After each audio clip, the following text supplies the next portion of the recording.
Ne ricordi tanti che non lo dico quanti.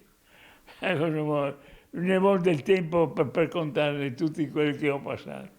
Compie oggi 107 anni Angelo Peressini, artigliere di montagna e uomo più longevo della Marca. Nato nel 1917 a San Daniele del Friuli, è tra i più giovani di 8 fratelli e l'unico ancora in vita. La sua mamma e tutti i fratelli e il suo gatto. Vedovo della moglie Maria, con cui ha festeggiato ben 63 anni di matrimonio, si sono incontrati ad una serata di ballo tradizionale nel Friuli. Sono andato 4 volte a trovarla e poi l'ho sposata.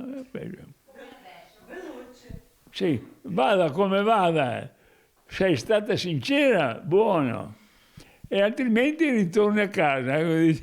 A Rua di Felletto ha messo su famiglia, 2 figlie, Adalisa e Rosa Maria. A fargli ulteriore compagnia da 10 anni il gatto che dorme con lui e gli tiene i piedi caldi durante l'inverno. Lei è felice adesso? Ah, felice, sì, sì.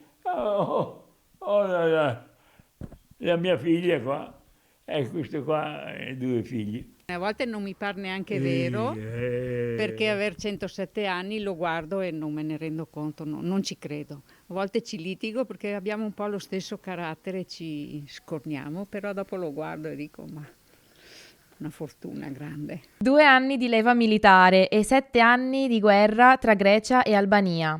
Tornato in Italia dopo lunghi tratti a piedi e barca stop, decide di fermarsi a Treviso. Trova lavoro come operaio presso una società elettrica, la quale lo porta a trasferirsi a Rua di Felletto, dove grazie al suo lavoro è arrivata la corrente.